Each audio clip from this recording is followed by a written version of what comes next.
debated a lot in both about their benefits and their default, their problems, but also in general how to make them as well functioning as possible. But whatever our point of views, they are the main instrument we have right now for regulating the emissions of carbon and for pricing carbon. Of all the different instruments that exist in the world right now, this is the main one, and notably the biggest market in the world for carbon emissions, for capping carbon emissions and for pricing them is the EU ETS, emission trading scheme within the system within the EU. This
And so what we're first going to have is a presentation by Sigurd Næss Smith from Copenhagen Economics on this report, this study, the reform of the EU ETS system, and then a small presentation by Daniel Engström Stensson, our own environmental program director on the set-aside, which is a big debate now, set-aside number of allowances within the EU system, and then a comment on both those by Damien Morris from Sandbag, which is the senior policy advisor of Sandbag, on both those, and also some of the Sandbag's own findings, very recent findings, just presented 2 days ago, no.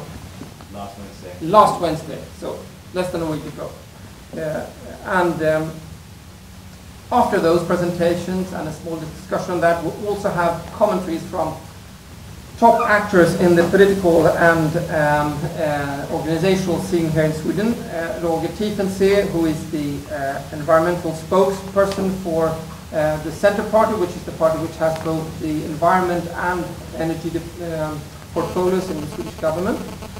By Jens Holm, who is a very prominent debater on the opposition side for the left party, who is their environmental policy spokesperson, who's also been very prominent, especially in those emission market debates, and Maria Sunér Fleming, we're very happy to have here from Svenskt Näringsliv, who of course have their point of views on those issues. I sometimes say to people from, now those who are participating here are well aware of this, but some of the politicians sometimes ask me why some of our reports say the opposite of other studies we publish. And then I try to explain that this isn't a research organization. So the researchers, the presenters, the experts, they have their full freedom to come up with whatever point of views they do have. And sometimes they do. And today we're lucky enough, in a sense, to have 2 different presentations. One a bit from inside of us, from our organization, and one from top expert organization outside Copenhagen Economics that have quite conflicting advice in the question of EU ETS reform. But we're going to begin with our the authors of this study, reform of the EU ETS system, Sigurd Næss. There you are. Sigurd, yeah. Please. Thank you. Join us here. You are the director of Copenhagen Economics. You have a very distinguished career, not only from academia, but also from the Danish Ministry of Finance. Changed side now for the environmental side, but usually they are on the opposite side in those discussions, the OECD and the EU Commission. So you have, and now you are director of Copenhagen Economics, and you're going to present your interesting findings about how to reform the EU ETS, the European Emission Trading Scheme. Thank you very much. And first of all, I'm grateful to be allowed to be here today and to present to you and get some feedback on what we think are priorities for the reform of the ETS. This study starts from what I would say two premises that we are not really discussing, but we're taking as a point of departure. The first one, that EU is still serious about reducing at a long-term level the level of greenhouse gases. The second one is that there is a commitment to use economic instruments, in this case the ETS, to deliver on those targets. Each of these two you can discuss whether there is in fact that much support for, but we're not having a big discussion on for and against economic instruments per se, neither are we discussing the commitment of the EU to deliver long-term targets. With these two premises in mind, we outlined three priorities, and I think these priorities are a bit here in a bit of order of priority. I think the first one is about the way you set targets in the ETS system. The second is how to deal with leakage. And the third one is a discussion about upstream, downstream structure for the ETS system. I think I will leave the last point out for today's discussion, but that's part of our proposal, or part of the study. Now, on setting targets, one could say that the ETS is bordering on irrelevance, in the sense that we now have for a sustained period prices that are below 10 euros per ton of emissions. That's well below the levels that was considered back in 2009 when the climate and energy policy were adopted. The causes are pretty clear from numerous studies in this area, that the economic crisis had led to cutback in energy consumption within the power sector in Europe, also the industries that are using energy a lot. And that creates a surplus of allowances that can be used for future compliance, maybe lasting all along past 2020.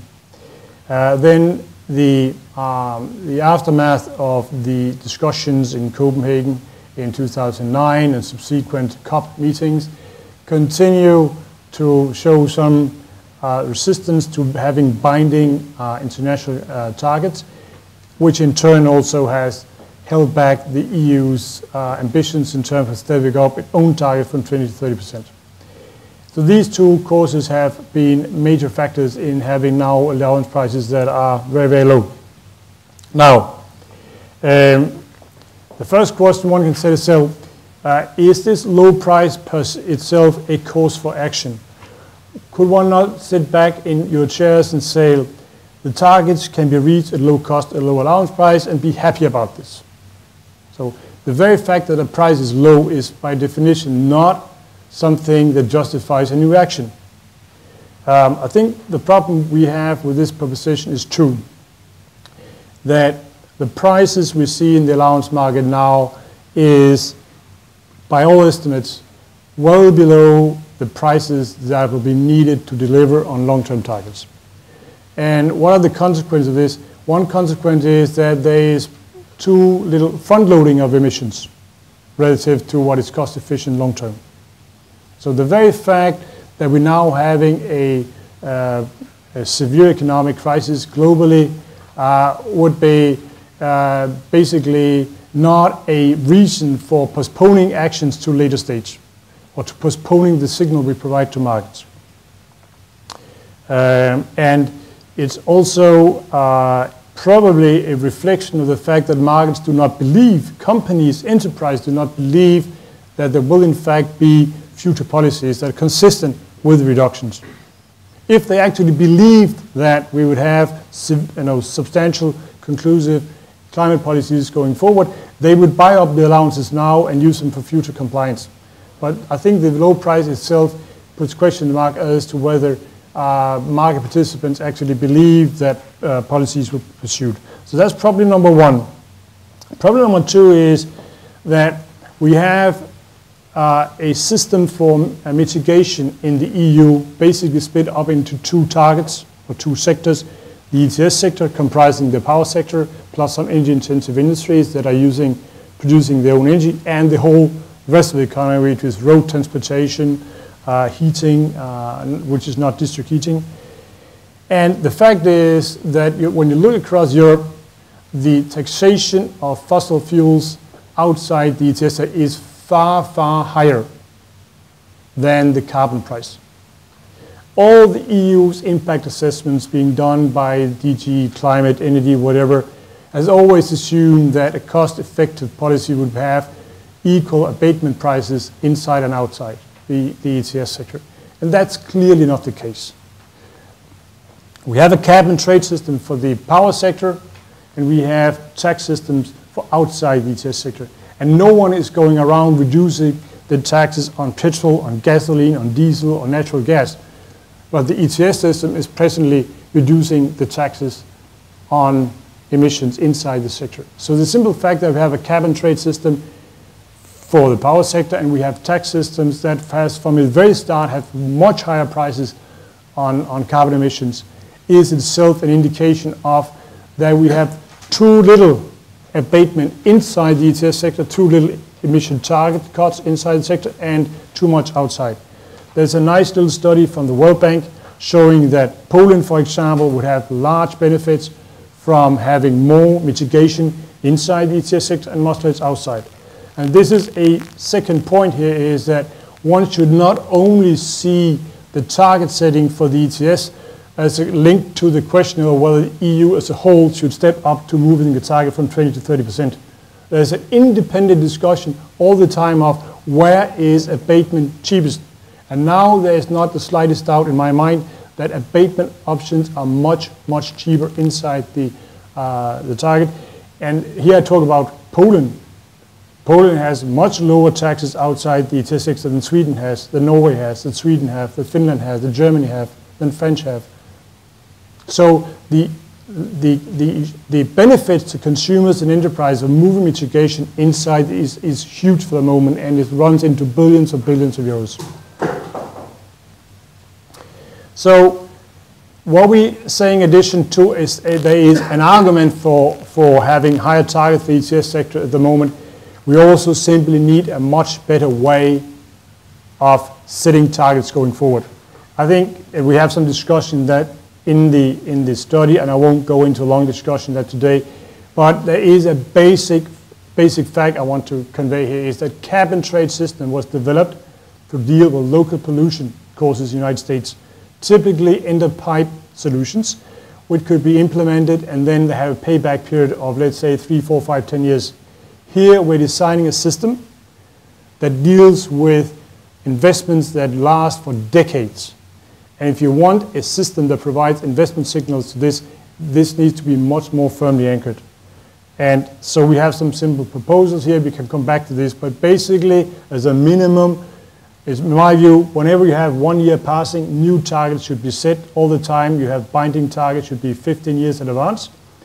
And I also want a system that there's systematic feedback from the prices to target setting. Not every year or something like this, but basically taking into account that if prices are falling in the ETS system for many years in a row, it is a symptom that abatement costs are low. And any rational cost-benefit analysis would suggest, well, we can take more abatement here, and particularly maybe more abatement inside than outside the ETS sector. Leakage. Is this a serious issue? I think we may be a bit of an outlier, but I think a lot of the analysis that have been done on leakage have been extremely simplified, done on two simple macroeconomic modeling. We have done some different studies on this, so we think it's a serious issue. I don't think it's a particularly serious issue in the ETS sector at the moment with prices around 7, 10, 8 euro per ton. But it could be serious if the ETS system actually is changed into the instrument it was supposed to be. And I think the main argument here is that the industries in Europe that are affected by leakage tend to be commodity industries. It's steel, aluminium, it's a raw paper and pulp product. These are priced in international markets, and there is not much maneuver for companies to change their prices and then get the money back in terms of more revenues. And that's the basic problem with a lot of the modeling in this place, that they assume too much room for industries getting their money back by raising their prices. We can have a discussion on that. But the real point we want to make today is something different. That is that there has been a lot of emphasis in the EU to have an ETS system providing free allowances to energy intensive and trade intensive. Whether the balance there is right or wrong, there are open questions to this. But we have a completely different perspective on this, namely that the EU has a flawed approach to dealing with leakage, depending on whether you are inside the ETS system actually producing your energy, or you're buying electricity in the power system, or you are outside the ETS system but paying taxes. And I think the point I want to make particular today is that in the Nordic industries, there's a lot of use of electricity, much higher than in the rest of Europe. And here we have a problem because while the EU ETS system has stipulated that industries that are deemed to be at risk of carbon leakage get free allowances, then for those industries that are buying electricity from the power market, it basically says, first of all, they propose some guidelines, state aid guidelines. These guidelines are based upon a complete poor understanding of power markets beyond belief, to be honest. And all the Nordic governments have just wriggled their heads and said, what is this? And that is one problem. The second problem is that because it's based on state aid guidelines and member states then implementing their own compensation rules, saying that if you are losing electricity and you are exposed to leakage, you'll get this amount. There's a big risk that member states will adopt different procedures. And I can just see from the comments from the Swedish government, Danish government, Norwegian government, they have different approaches to what leakage risks are and at what levels they start. So the proposal here is that the guidelines need to be looked carefully at, otherwise there's a big risk of distortions, both between countries and between industries that use electricity as opposed to producing themselves. Long term, I think there's a need to basically consider giving free allowances on this exactly same criteria to those using electricity as those producing their own energy. And we have done some, we have more on this in this publication, but also another publication we've done for the Nordic Council. I think that I will stop here. Those are the main conclusions. Thank you very much. Thank you very much. That's really good. So I'll save the questions for next. And Daniel Stensson, our own environmental program director, will discuss now beyond those general point of views, also the most recent issue concerning the so-called set aside in the EU ETS. We'll just explain why this is very significant. I'm sorry about this. We shouldn't blame Daniel for this. We just had to switch the wiring here because there was some problem just a minute ago.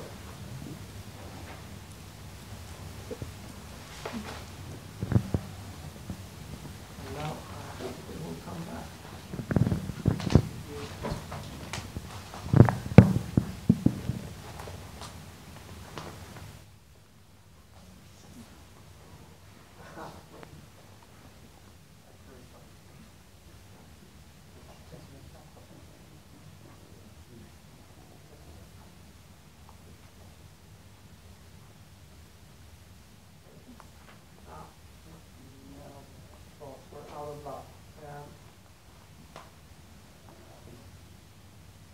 Or maybe not. That's right.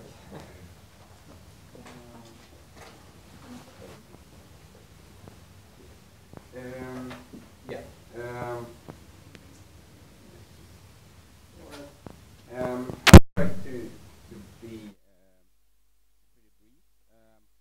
but just to mention a few words on a policy paper that I've been writing together with my colleague Christopher Sköld, who's not here at the moment, with regards to an ongoing debate on a short-term measure to deal with the low price and the surplus of allowances in the EU ETS, which is a so-called set-aside, meaning that you will withdraw a number of allowances from the auction of allowances to correct for the current surplus. And these allowances might then be returned at a later stage or to be cancelled. First, it needs to be said that these kind of interventions are not to be wished for, and this particular set-aside should be looked upon as a one-time measure in time of where we have an extreme surplus of allowances, and when the discussion on moving to 30% is going nowhere, and as Sigurd mentioned, we still have no long-term targets of what will happen after 2020, so that is the background. The current surplus is, as Sigurd mentioned, it's partly a result of the lower demand for allowances stemming from the economic downturn, but also from the fact that demand decreased from other EU policies on energy efficiency and renewable energy. But it is also a result of what one could call a structural over-allocation of allowances, that emissions has been lower than first expected, and that would probably have happened even without the economic downturn. The number of set-aside has been discussed a lot. The number proposed by Commission in different papers and also by the Parliament, I think, has been 1.4 billion allowances, which is about 3/4 of 1 year of ETS emissions. And this, I know that Damon will have some other figures on this, but one of the reasons we use this 1.4 billion allowances is that since that was the first proposal, there's also been quite a few calculations on what the price effect of this will be. Point Carbon made a survey of different estimates and found that removing 1.4 billion allowances from the system will probably lead to a price increase to around 17 euros per ton. When discussing this set-aside intervention, I think one of the fundamental questions to ask, and that perhaps goes for the system as such, is this a mechanism to control the price or to control the emissions? And in my view, it should be viewed as a way to control the European emissions. And since the price has been much lower than expected, this means that this is a opportunity to reduce emissions. But in order to actually reduce the emissions, that means that the set-aside allowances need to be cancelled. Otherwise, if they are to be returned at a later stage, that would mean that those allowances could still be used to emit, and that you will have just another timeline of emission, so to speak. If it is to be seen as a price control mechanism, of course, the size of the set-aside matters. If you make a big enough set-aside, you will create a deficit, and that will have a short-term price effect. But without any long-term targets, it is likely that price effect is likely to reverse once the allowances are returned into the system. So what we conclude in this study is that now is the time to do a set-aside from the auction allowances, and the number one option would be to set aside the allowances and to cancel them, which is basically removing emission allowances. Another one, we have a discussion that you can condition the return. So let's say that this huge surplus of allowances is primarily a result of the economic downturn. Once we have a growth again, and if this would lead to a much higher emission price, let's say 50 euros, which today seem very, very high, but when the system was set up and for the second phase, the Commission projected for a price of 40 euros. So we are well below what was projected, and this 50 euro is also in line with what Stern in his report guesstimated that would be a sustainable price. But if the price rises above 50 euro a ton, then you would return a certain amount of allowances to, again, reduce the price.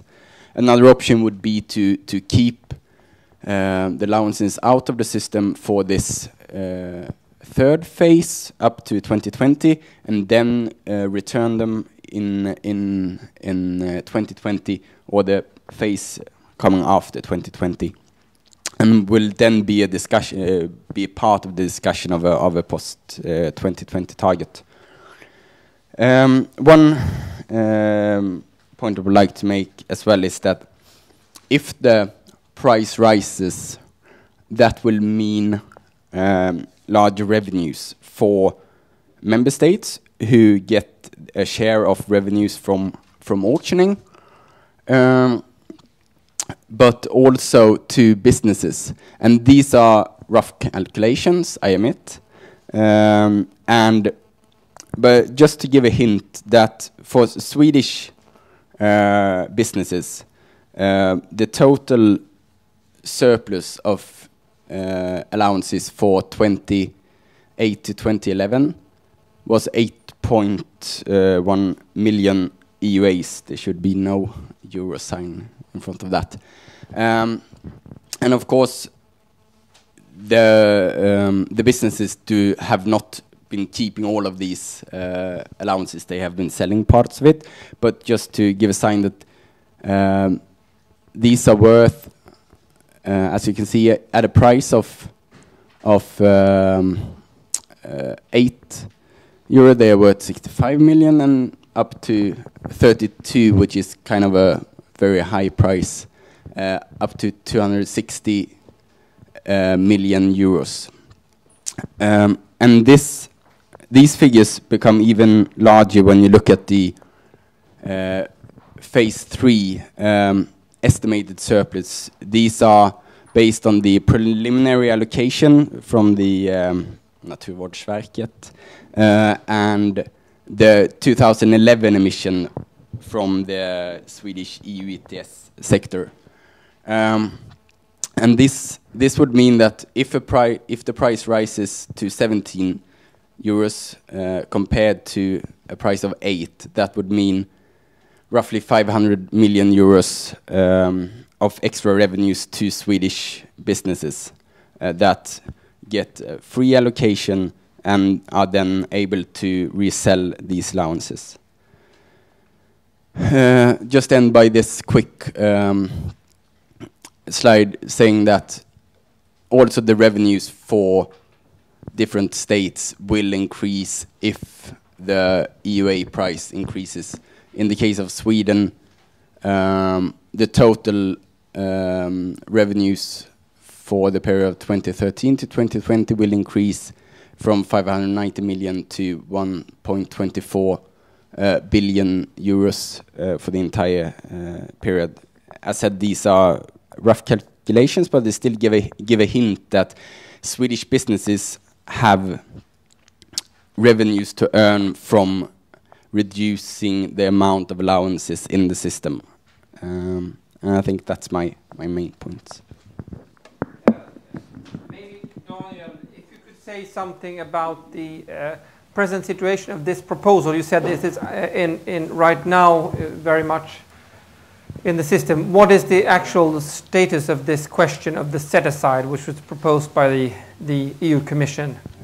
Yeah, I think Ole Björk here and Damien know this perhaps better than me, but what I think is that the Commission are to release a report before going on summer holiday, so that means before August, where they will discuss set-aside, but they will also discuss and perhaps have as their prime option rescheduling of the auctioning timeline, meaning that you reduce the amount of allowances sold on auction for the early year of phase 3, and then increase the amount of allowances scheduled to be auctioned towards the end of the phase.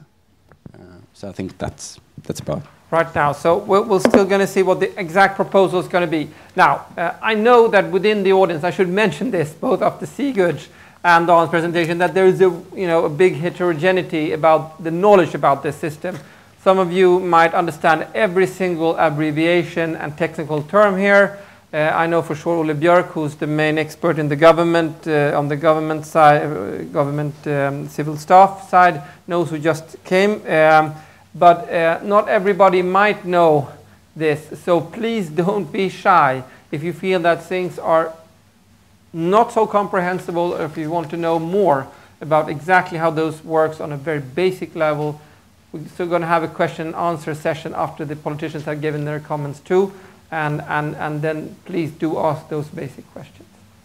Finally, we're going to have Damien, who's going to make a presentation too. Damien Morris, who is the Senior Policy Advisor of Sandbag. Sandbag is the one expert organization in Europe on those particular technicalities about the emission trading system. Based in London, you've also been at the New Economics Fund. That is George Soros, isn't it? Foundation for Economic Research. Is that not right?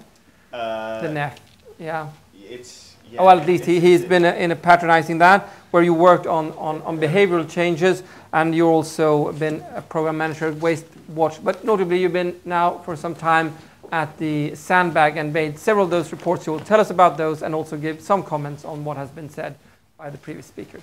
The word is yours, Damien. Thank you very much for coming from a sunny London to a very rainy Stockholm. Okay. Thank you very much, Man. And thank you for inviting me to comment on these very interesting reports, and very impressed by the speakers addressing such a technical subject, and you as an audience listening to such a technical subject across the language barrier. So thank you for humouring me in conducting this discussion in English. I'm going to start off by directly responding to the presentations we've just seen and the reports underlying those. And to start with the Copenhagen economics paper first, we essentially share their concerns that the ETS risks failing its fundamental purpose of driving low-cost abatement. It has been at risk of redundancy for a long time now, and that risk is particularly pronounced now that the price has dropped as low as Sigurd mentioned. At first glance, it can seem a little bit of a contradiction that we're looking to try and raise the cost of carbon in the ETS to deliver cost-effective abatement. It seems to be a contradiction. The paradox can be resolved by looking at it as two different time horizons. Again, as Sigurd pointed out, we have two inadequately ambitious caps in the short time horizon out to 2020 to meet to invest appropriately to reach our long-term climate change goals. So we agree with Copenhagen economics that a range of interventions are necessary to restore the incentives. And we note again that the current price within the ETS is insufficient even to drive the little bit of fuel switching in existing power plants that has been the limited abatement it has delivered within Europe to date. So as David Hone from Shell put it at our event last week, we basically have a practical price of zero in terms of actual abatement taking place, actual investment taking place for the moment. so definitely at risk of irrelevance. We also agree that one of the most important interventions necessary is to establish suitably ambitious future carbon budgets that are better aligned with Europe's longer-term targets out to 2050, that can give a clear signal to investors now that there will be scarcity in the future, and this will help support the price within the market today. In this respect, we endorse two of the scenarios that are proposed by the paper, two of the more ambitious ones, that both involve a 30% target economy-wide out to 2020 against 1990 levels, and would therefore cancel a significant quantity of allowances by 2020 within phase 3. We of course endorse actually the most ambitious scenario, which has very ambitious targets out to 2050. We note, however, that the Copenhagen economics paper seems slightly divorced from the main debate around the ETS at the moment, where rightly or wrongly these target discussions at 2020, 2030 are a little bit removed from the main focus. The immediate debate is hinging on the quantity of allowances the Commission should withhold, as Daniel described, in a set-aside, in the language has changed away from set-aside, though it seems a very similar proposal at the moment, to reprofile, as they put it, the auctions to backload emissions rights to later in the phase 3 trading period of 2013 to 2020.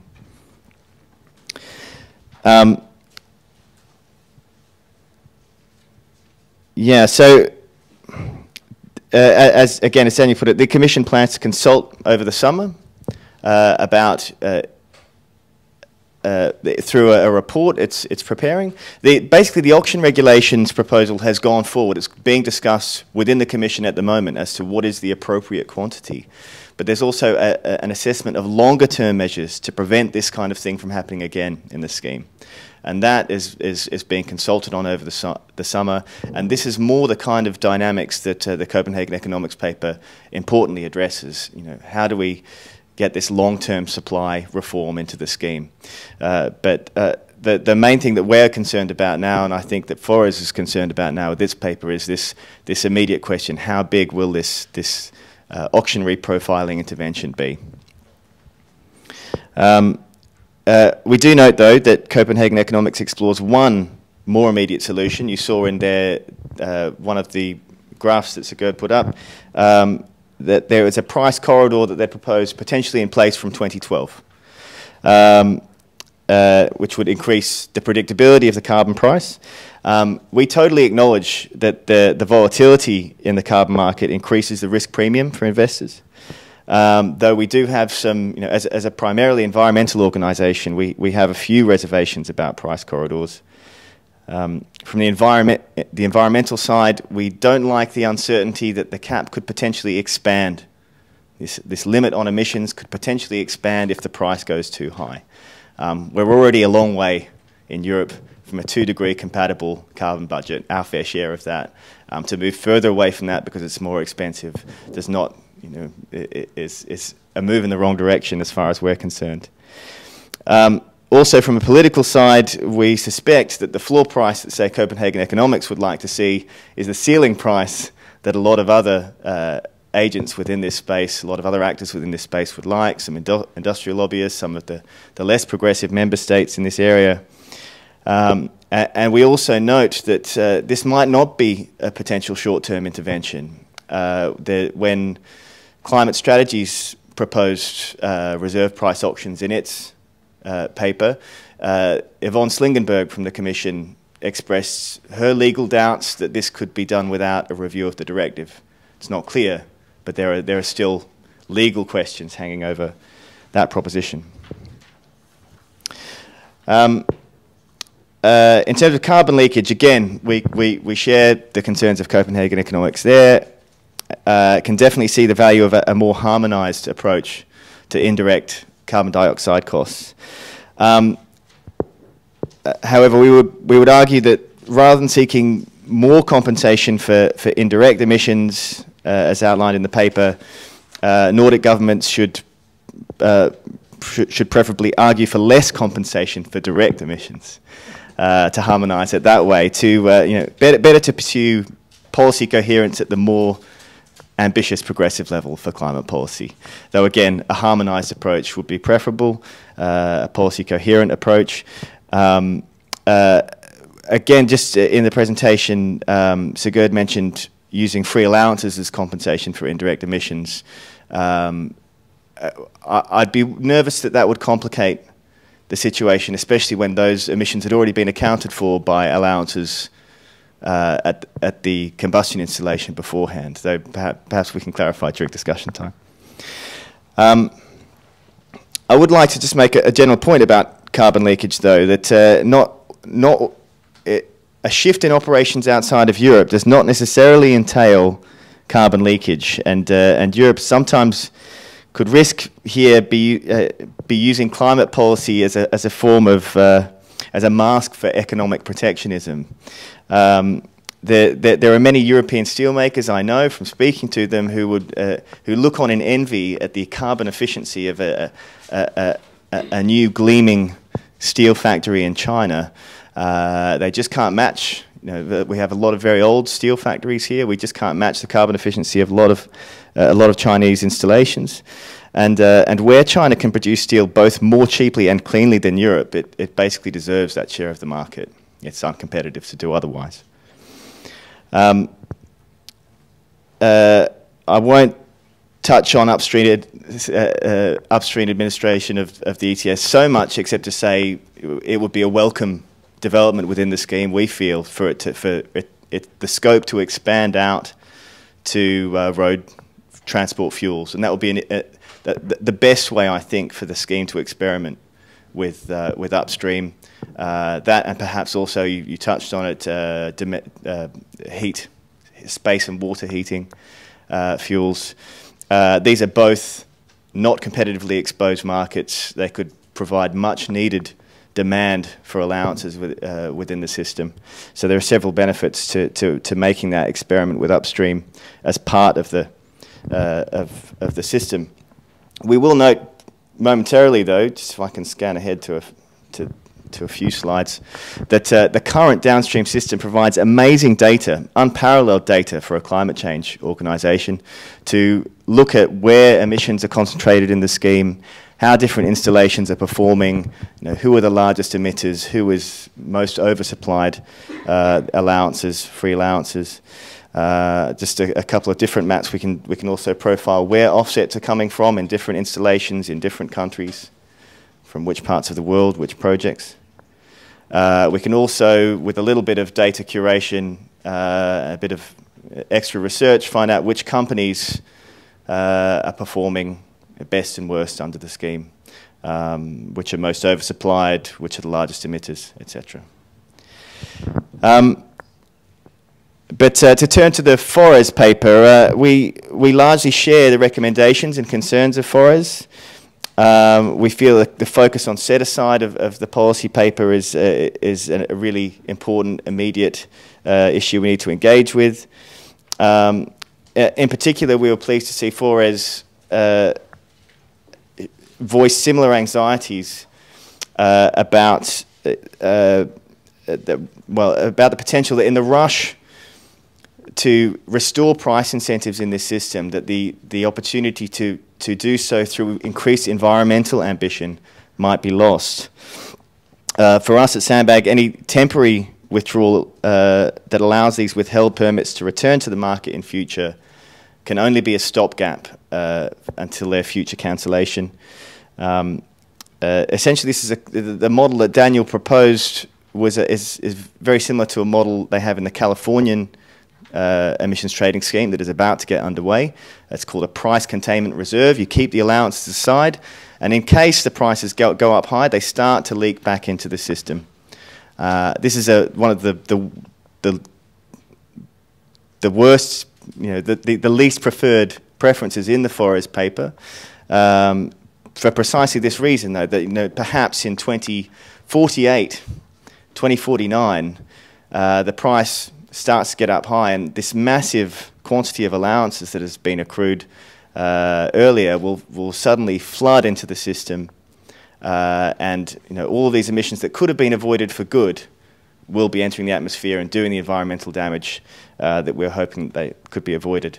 So yeah, we definitely would ideally like those to be cancelled, and we see the set-aside discussions, the auction reprofiling intervention, as hopefully a preparation stage that will be followed with a cancellation.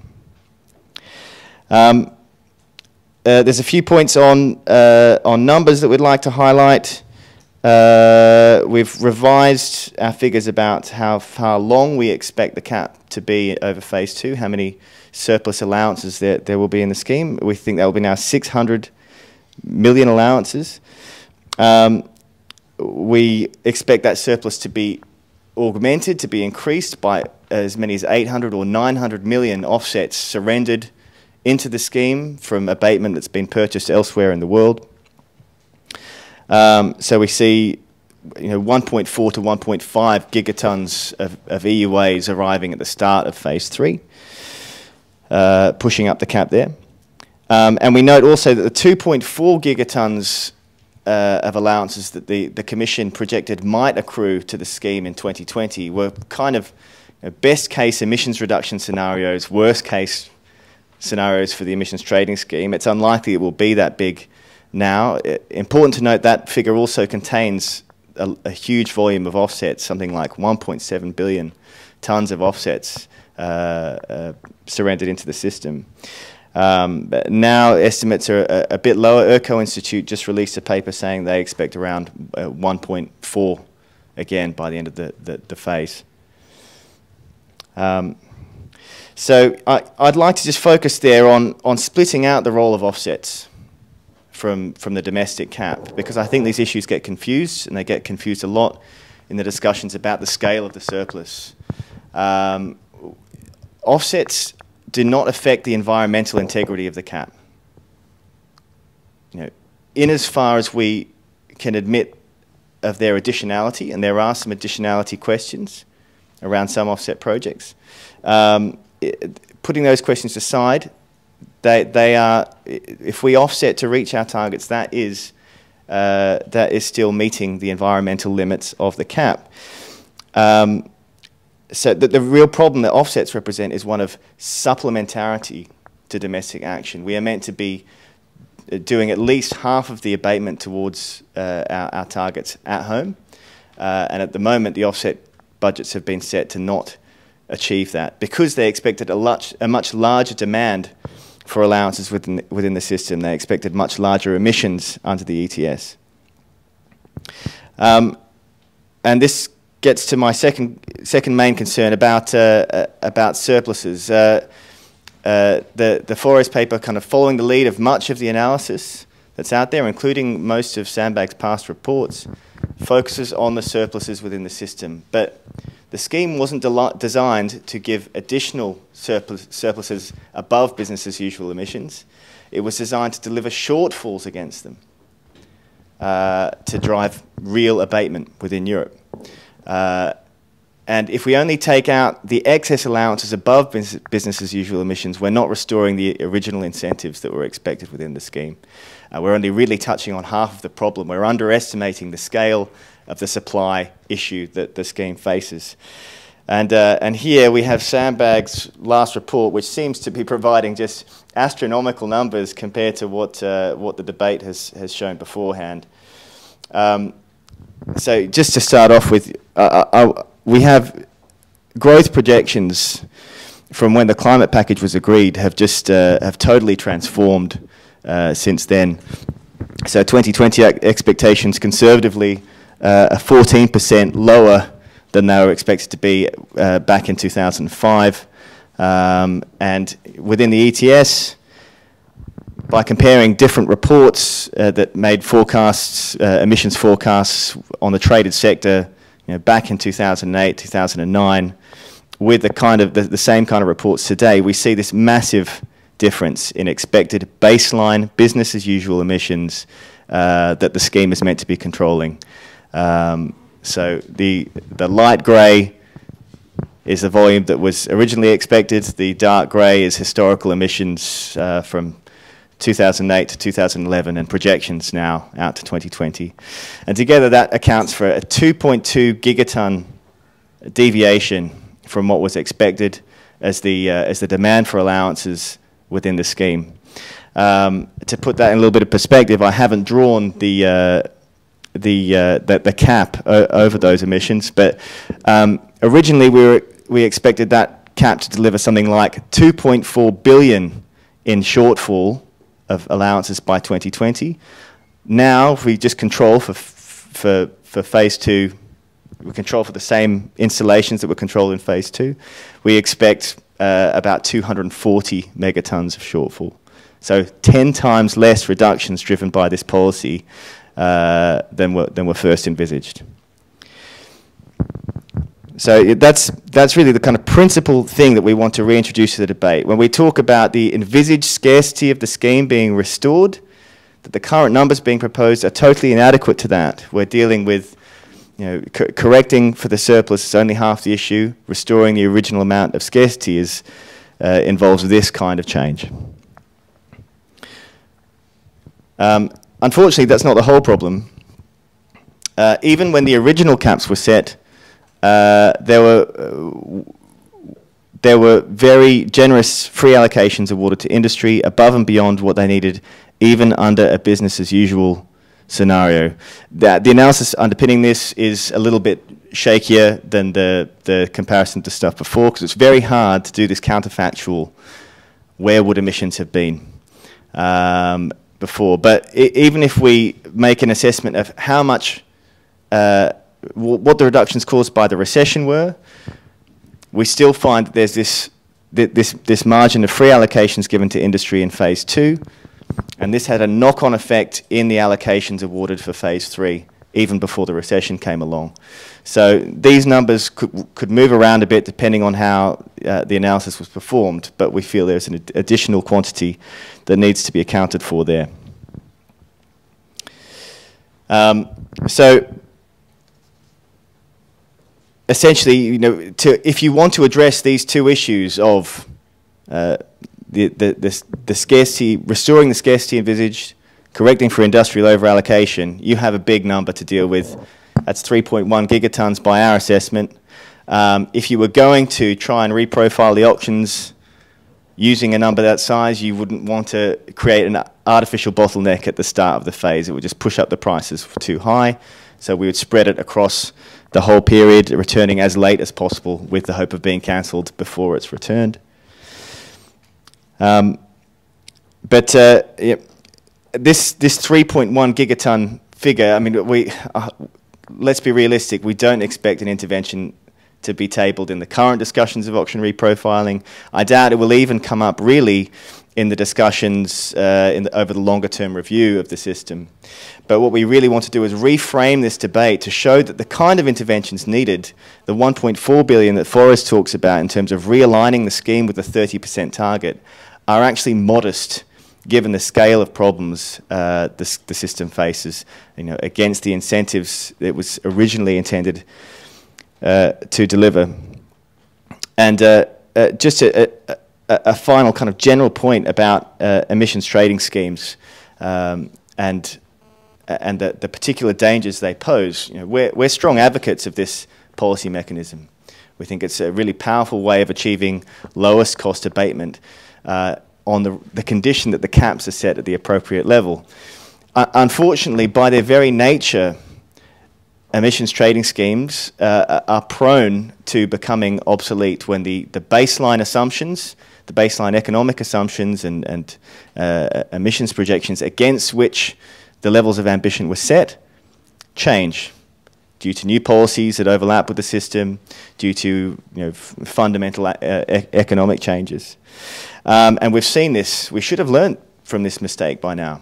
We saw it in the Kyoto Protocol with this massive volumes of hot air allowances that dwarf any of the actual abatement the policy was supposed to drive. And we've seen it again in the EU emissions trading scheme. So we would advocate some kind of large, one-off, extraordinary intervention to correct for this, but also to start developing the longer-term framework that can be responsive without political intervention to other changes like this, to overlapping policies, to changes in the background economic conditions. Without going into detail on those, you can find a lot of those in our report, and some of them are things that are very similar to what Sir Gertis talked about earlier. Thank you very much. Thank you.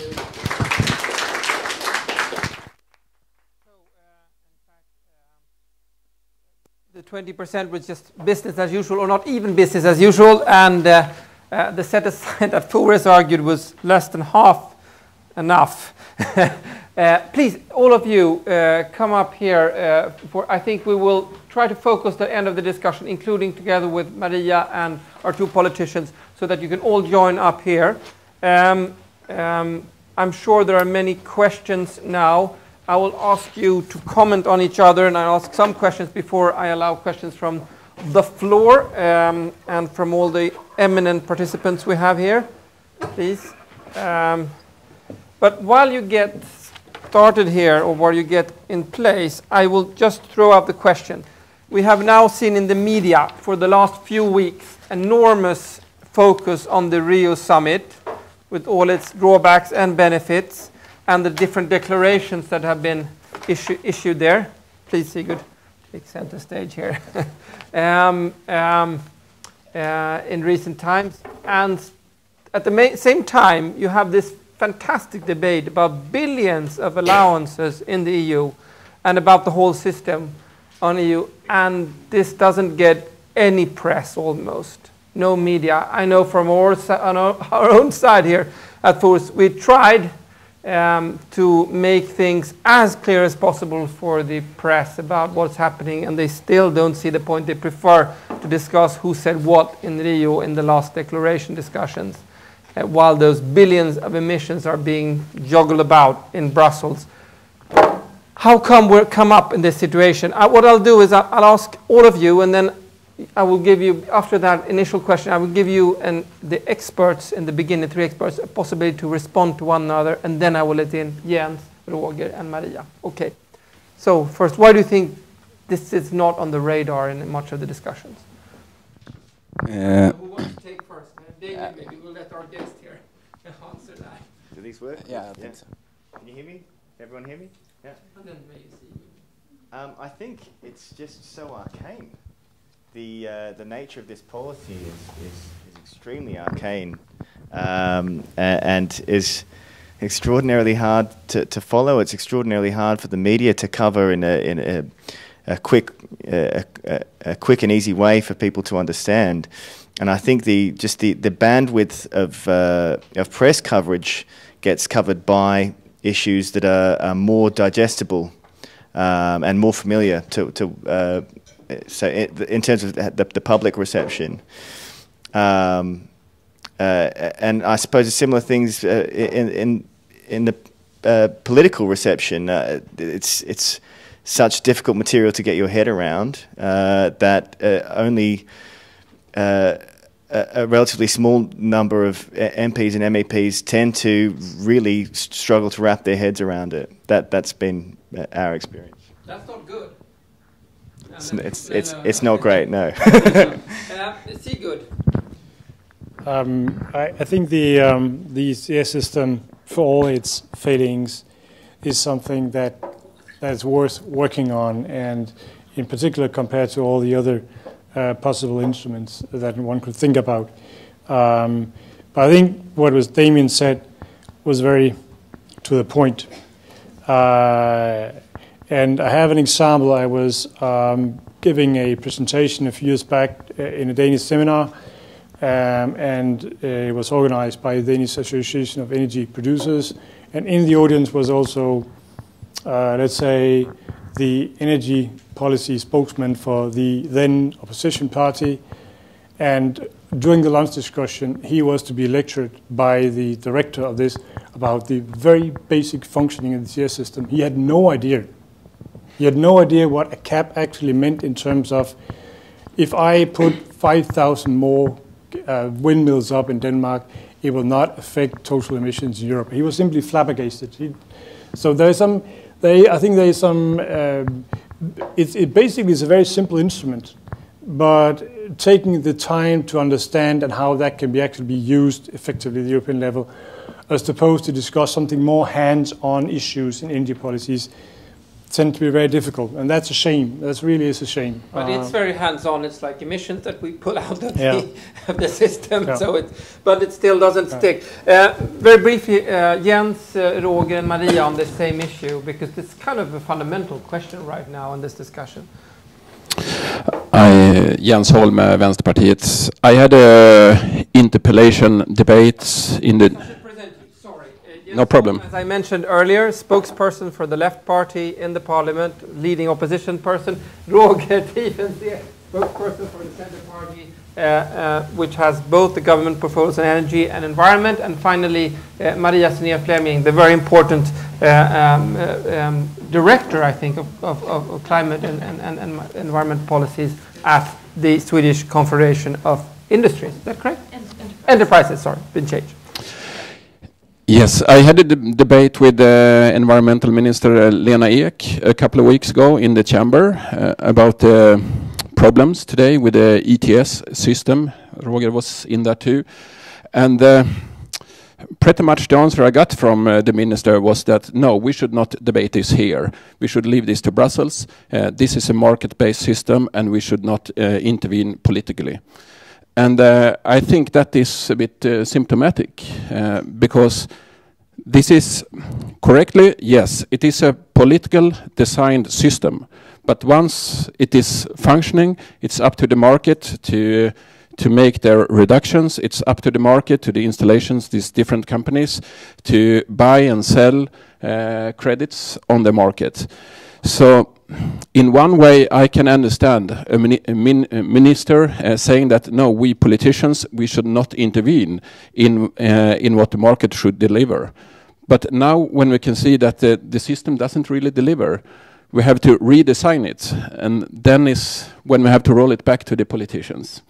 And I can agree, it's extremely complicated. I negotiated on this dossier when I was a member of the European Parliament. And the proposals I and some other MEPs put up, those proposals, the industry and other politicians, they say that, no, what you are doing, that is, you're trying to design a political system, very, very similar to a carbon tax on a European level. And that is correct. That is the kind of system I would like to have. The system we have today, it's full of loopholes. It gives too much freedom to the industry to buy credits in other countries, and we do not really have the control. So that's one of the that's a big problem, a big political problem we have here. We'll come back to the different issues now. Just generally speaking, maybe you have to defend your minister. I know, Roger. But we'll come back to the different specific issues. Just briefly, why is this not on the agenda? Roger and Maria, very quickly. It's always easier to discuss direct carbon taxes because that is politically priced. ETS is a framework and indirect pricing of carbon, and I believe in that framework. But I also agree with Jens that the framework has things to deal with, and I don't. But I don't agree about the discussion in the chamber that Minister Lena Ek was. Took a defense position and said that we shouldn't do anything, because the most important thing that Sweden as a government does in the European level, that we want to higher the targets from 20 to 30%, and that would be the main goal and main reason to have better and higher prices. We'll postpone the total political debate there for a while, and we'll just give the word to Maria. And then I would like the different experts to comment a bit on each of their presentations. Yeah, I just have to give the question back. We heard a lot about that the system is not functioning, the price is too low, and what is exactly not functioning is my question. Because we know that the system will deliver. It will deliver this target we have set for the system, minus 21%, which is the share that we put up in the overall energy policy. And the price is too low. Too low for what? I mean, I looked at the figures from EVEA, the wind organization, and actually 68% of the investments in new power last year were renewable power. 22% were gas. Coal were only 5%. So I'm wondering, what is not functioning? I know from the UK, they are talking a lot about investments in nuclear and that they need a higher price in order to actually have investments in nuclear, which they see as a climate policy as well. So I'm wondering what is not functioning in the system. Maybe I just skipped your issue, your question, and jumped into the debate. No, Maria, please don't, because that's a very good point going back.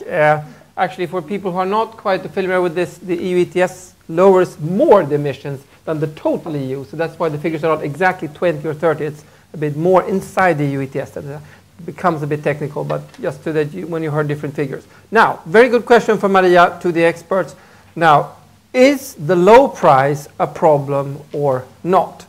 Actually, I mean, in essence, it means that it's very cheap and very easy to make the reductions. What do you say? And maybe Daniel. Sorry.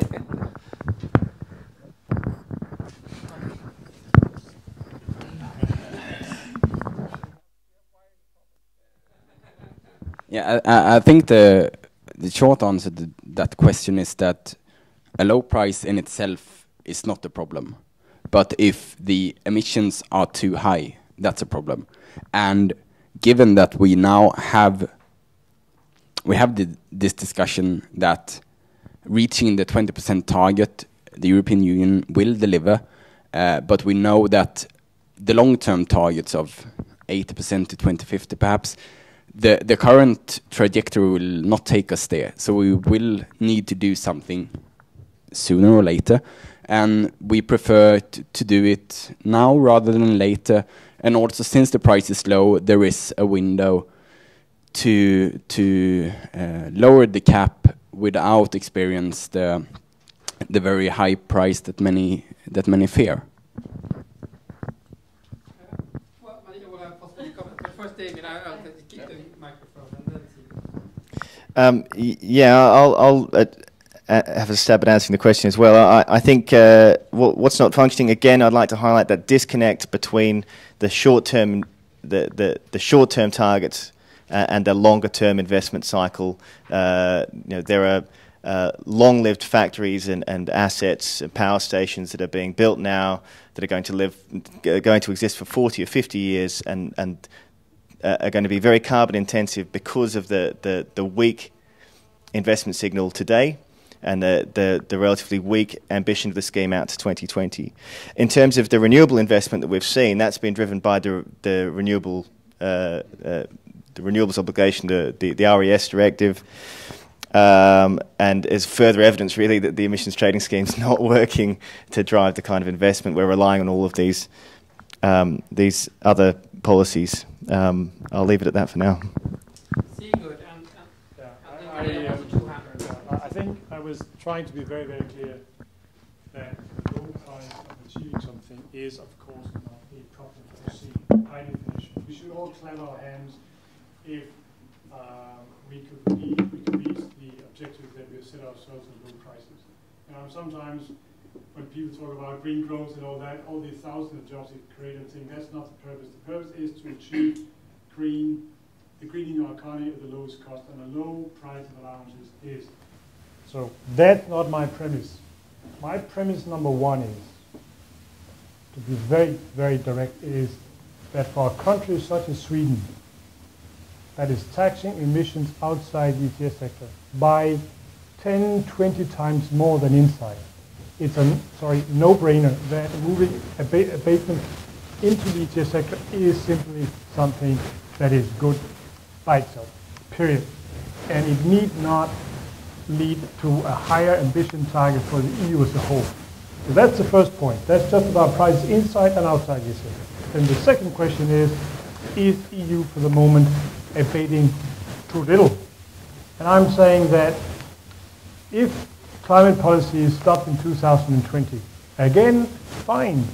We have set a target and the price is low, so we should drop it. But the point is that we have set targets from 2050. And by all projections, that will require carbon prices that are well above the present levels. Now, if people really believe that, and given the fact that there is a banking options inside the system, the prices should be much higher because people should be buying up now because everyone knows by looking at the models that the price will drop, but they don't buy up these allowances. And for me, that is a sign that there is a lack of belief that there'll be tough policies going forward. That has as much to do with the whole credibility of the system in target setting as it has to with where we're having a 20% or 30% target right now. So there's a big, big argument for moving inside, and the low price is a signal of that. And then there's a discussion about very low price now means that we have too much accumulations of emissions going out now, which it's become much cheaper it's much cheaper to avoid these emissions now as opposed to removing them in 20 years' time. So it's pure economic logic. It's not about a low price perceived being a problem. It's about what it's a symptom of and what it means for the economics of abatement in a decade's perspective. Before Maria joins, this long-term target that you propose seems to be very much in line with the different ideas that have been put forward. But what about this short-term set-aside to just take out the number of allowance that corresponds to approximately 30%? What's your point of view on that? You did not quite go directly into that. Is that a good thing or a bad thing? I had an argument that from an energy spokesman from a big Danish energy company that all we can do to save the system I am in favor of, even though it's not very nice. So I have some sympathy for set aside. But if you have a problem with a system you think lacks strong long-term targets, and you're mixing around the system all the time I don't think it really points to the long-term direction. So I have some understanding for is the short-term favor. Now, one has to be very clear again about the bankability. If you take out something now and you put it back to the market later, it should have no effect on the prices. So there's a lot of thinking, if you take it out in phase 3 and put it back in phase 4, why should that have any effect on prices? Because they should be bankable. Well, there are some arguments in terms of uncertainty about the whole functioning system, but if you start about using uncertainty of the system as the reason why they should have price effects, then you're already questioning the whole credibility of it.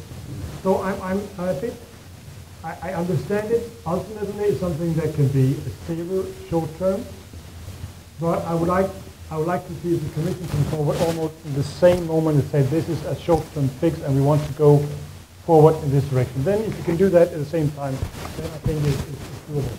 Okay, I give my word. Yes, a time constraint. We all do, in fact, at 15:30. But in case someone wants to stay on for 5 or 10 minutes because of the wiring delay here, she has to run. Yeah. Maria, and then we'll have questions. Yes, I almost forgot what to say now when I was waiting so long. But just to go back to why are we having these low prices? I mean, we have this economical crisis in Europe, and we're actually seeing businesses going out of business, and we see a less demand for energy as well as a consequence of this. So it's a pretty severe situation, and the purpose of the whole system was actually to reach a specific target in the most cost-efficient way without hampering the economy, which it's actually showing that it's doing. So doing one of these set-aside, I would say it's actually to hamper the predictability in the regulatory environment. Also, I'm very worried about the consequences in the long term for Europe if we actually do one of these set-asides. The prices, we have seen figures here from Forest presenting that the Swedish industry actually would be winners if we did this set-aside and we got raised prices. And I made some calculations given that you actually get a very large indirect effect of the ETS system on the electricity prices. If you look at the Swedish system, if you raise the price of the allowances with €1, you get 0.76 of that passed through according to the state aid rules to the electricity price. That's a bit too technical, but the figures, they say you actually will gain, they are eaten up by these indirect effects. And as the state aid rules looks at the moment, these indirect effects will not be compensated fully. They will only be compensated at a maximum of 60%. So I would say that this will be very costly. And also you showed that the Swedish government as such would gain from a raised price. But if you look at the electricity cost for the whole Swedish society, that will also be eaten up very much by actually these gains that the Swedish government will make. So I don't really see how you could argue that the Swedish industry would be a winner when it comes to this. But we've had animated discussions on this issue before, I could tell you as well, so I know what they will say. So what to do? I think actually looking at the long-term perspective is very important. The discussion we're starting here today, actually looking post-2020, is very, very important and needs to be discussed further. But I also think we need, when we do this, we actually need to take into account the international perspective, given that Europe is one of the only parts of the world having this system, and we still lack a global agreement on climate and the competitiveness of Europe. But I think this is very important, and to discuss how to restructure energy and climate policy, and also to do that in the light of, actually, we see as the gentleman from Sandbag here pointed out, that there are other policies affecting this policy which was not intended maybe. Okay. I'll just look for questions. Well, Daniel, maybe you want to answer this or no? Very briefly. Please raise your hands, give me a wink if you have the first question. Somebody wants to take the first question. And really don't be shy. Ask the most basic question you want. I promise you that even environment ministers in Europe don't understand everything here. So please don't be shy. As said, we've discussed this before, and just perhaps 3 brief notes that, let's say that the conclusions on the actual price effect or the connection between the EUA price and the price of electricity differs from different studies. I think the empirical evidence for the earlier phases has not been convincing that the higher EUA price has a great impact on the Nordic electricity prices. The second and third point perhaps is that there will be a higher EUA price sooner or later.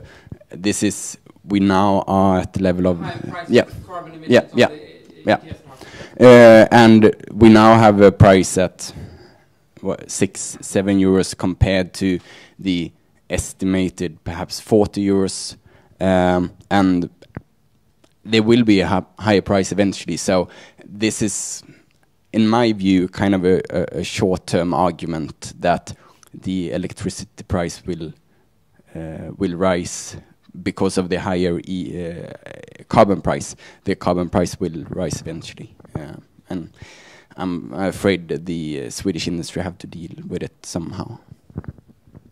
Okay, questions from, who will be the first? I know some are hesitant here, but please don't.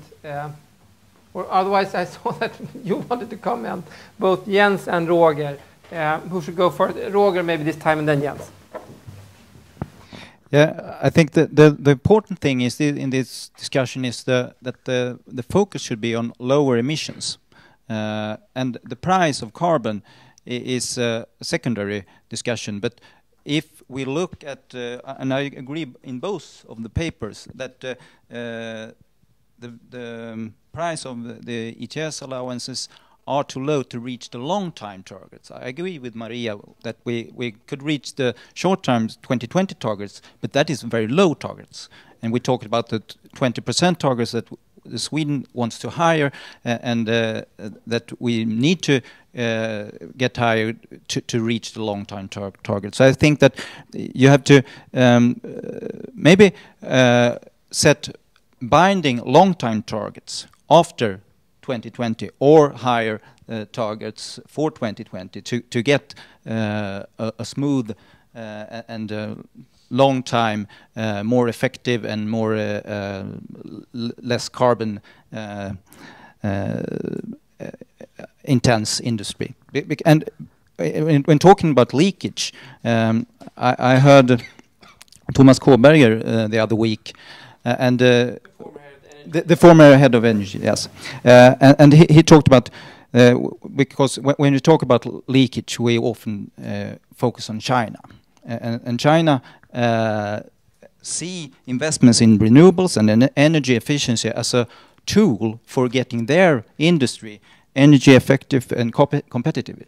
And I think that Europe has to focus on not getting our industry uncompetitive and ineffective. Talking about leakage and compensation in that perspective, I think that it's the wrong focus. Jens. The reason why we discuss this now is because the discussion we will have now will define what kind of system will we have in the future decades. Because when we take these decisions, they must long for a very long time. So that's why it's so important. And it's correct that if you look at the figures at the European Union will easily reach the 2020 targets. I think the reduction now has reached 17%, so there are only 3% left. But that is more a reflection of the state of the economy, of course. But with so many allowances in the system and with such a low price, and if those allowances can carry on to the next phase, of course that phase will have a huge problem, and that is why we have this discussion. A comment on Roger Tiefensee and have a higher level on the reduction in Europe. 30%, that would be great. 40% would be even bigger. But it's very important to remember that if such a decision is taken, we should not include forestry and land use, for instance, LULUCF as it's called. We should not allow more buying of offset or credits in other countries, because if that will be done, we will only create new loopholes in the system. And at the moment, that is very unclear.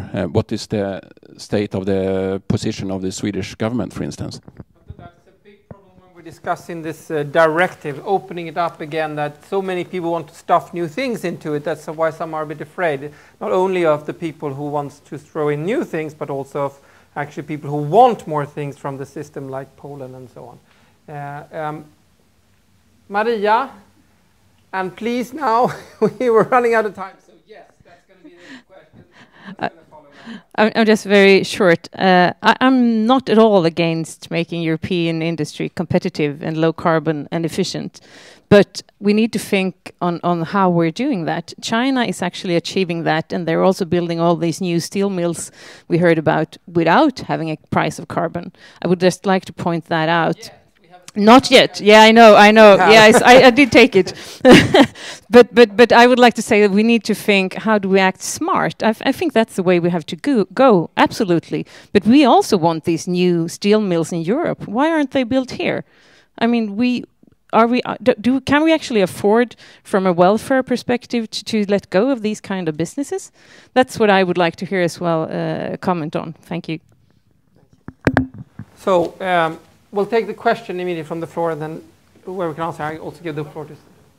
Yes, we'll bring the microphone to you. I'm sorry about this wiring stuff. Thank you. Not always on our side. Yes, I'm Mattias Karlsson from Swedish University of Agricultural Sciences. I wondered, Sigurd, you mentioned some kind of feedback system from prices to future target levels. I would like you to say something more about that, and how could you make that in the design of the system? ultimately the long-term objectives are, for me, taken as a given. I think that there are two questions here. Is the specific abatement path between now and 2050. It's absurd to think that we know precisely now when new technologies will allow us to achieve abatement at much lower cost, inside the ETS sector, outside the sector. So I think we need a framework that provides sufficiently strong long-term signals to markets so they actually can afford to invest based on this. And therefore, we need a system that sets binding targets, let's say 15-20%, 15 to 20 years in advance, with some flexibility. What I mean by feedback is that if we find out that even if we set these targets, then we find out that there is a breakthroughs of technology in the power sector that allows us to introduce low carbon technologies much faster than we thought 5-10 years back. We need to feed that information into the way we set targets. And a symptom of it is the prices are low. But why are prices low? Because low carbon technologies are less costly than we thought originally. And there's a huge uncertainty. If you look at IEA or any, and you look at the generation cost of low carbon technologies, there's a huge interval. So there is this constant surveillance of, we have an ETS system to deliver mitigation inside, and then we have carbon taxes and other policies outside. So this is something we need to use these feedback mechanisms. And so we've drawn some, funny graphs suggesting that there should be some intervals. And basically, it's not to have a long discussion about here, is basically if you see prices being very low for a long period of time where all other things are going nicely, step up the targets. And again, if we could show that costs of abatement are low, and we know that even the 2-degree target may be dangerous, then there is an argument for stepping up abatement. On the other hand, if we show that all these promising technologies are less quick to roll out, maybe we should spend more money on research and getting the abatement in 2030 because it's expensive now. So we need to have this, think about price is a signal about how costly it is. But of course, that is only the case if we don't have any sort of, too much over-allocation in the first period and so on and so forth. So this is the basic framework here. Isn't there a risk that you will meddle in the market if you have all those feedback mechanisms all the time? You have to wait for the politicians. What are the problems in the phase 1 of the EU ETS that you didn't quite know where the politicians would put the other, But what is the alternative? The alternative is that politicians now sit down and define legal targets from now on and to 2,355 and promise never to touch these targets again. That is meaningless. So some kind of feedback mechanism is needed, but I would rather have something that is well determined and clear in advance, and so that policymakers know what kind of feedback mechanism, while having discussions about a set-aside mechanism because price is suddenly too low is exactly the kind of feedback mechanism I want to avoid, because it's non-transparent and it comes down from the heaven without anyone knowing about it. May I just say? Yeah, I think it's an interesting comment, and it reflects how complicated it is for the political system. And I think perhaps we should first agree, what should the responsibility for politicians be at all in a system like this? And I personally think that we should take a greater political responsibility than we've done so far.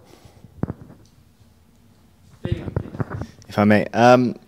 I actually agree that some kind of flexibility mechanism needs to be built in the system, but precisely to protect against the concern that Martin raised of ongoing political interference. If it can be laid out in advance what the structure of those flexibilities will be, we will not have the same kind of upheavals and hand-wringing at the problems of the scheme as they unfold, because they'll be dealt with in some kind of automated way. As I said in our presentation, we have some misgivings that if the other eventuality arose that the prices within the scheme became too high, that suddenly we'd give up on our reduction targets and row back on them.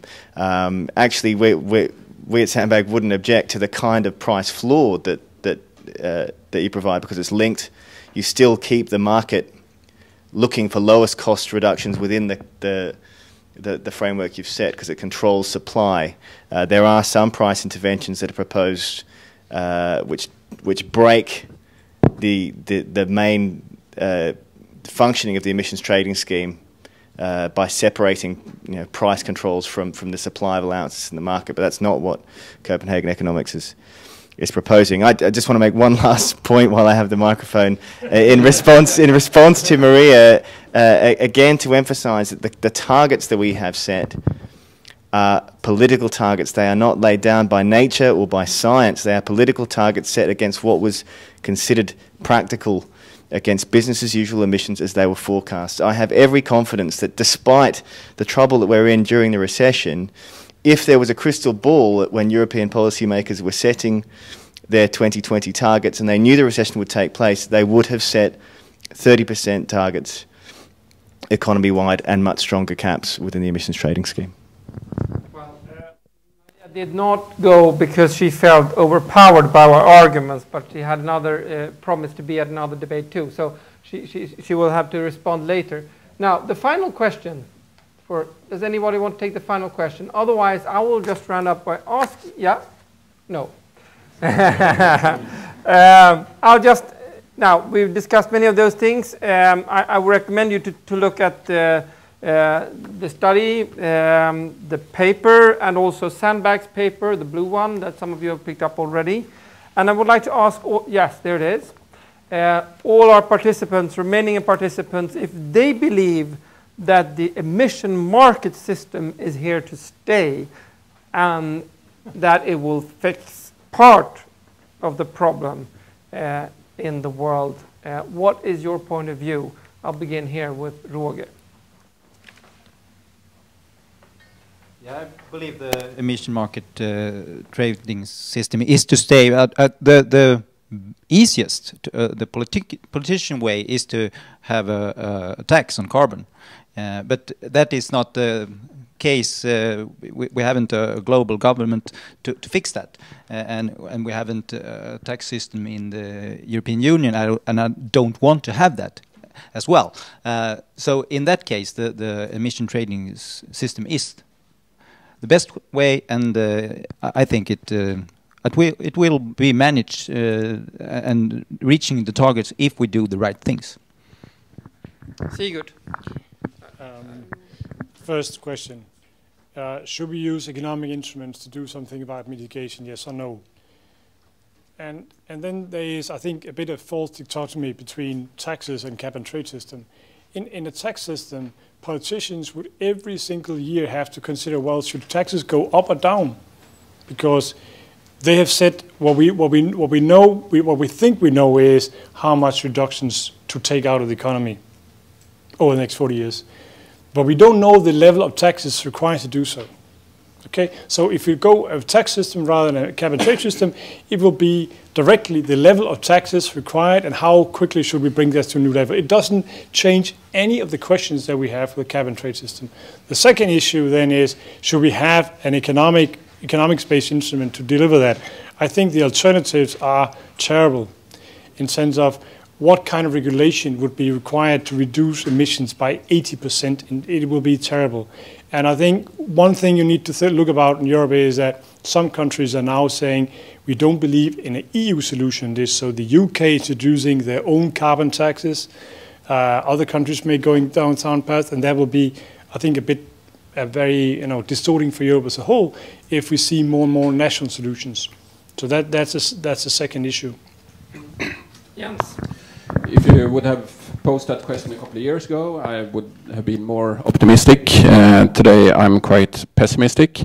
At the same time, we have to deal with reality. We have the system here, and I think we should do our utmost to make it as well functioning as possible. But I think we should draw some lessons from this system, and that is, you mentioned the Rio summit, and one of the debates in Rio was whether we should create new markets for goods and other environmental related activities. And I think we should be a bit careful on that until we see that this works, because there are, as you mentioned, there are other measures we can use in order to protect nature and reduce emissions.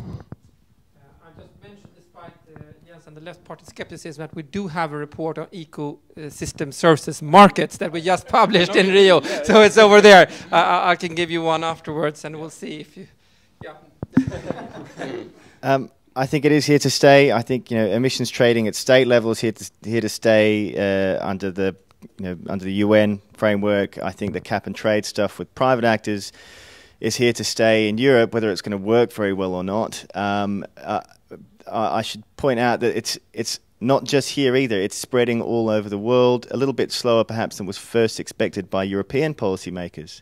But there are new cap and trade schemes that are learning the lessons that Europe has not from Europe's mistakes in Australia, in California, in South Korea, and even in China now. So the reason our report is called Losing the Lead is because they're fixing the things that we're not here. With not much left to say, I still say that carbon markets are here to stay. They will help solving this, and compared to taxes, of course, we have the very obvious advantage that we know what the maximum emissions will be.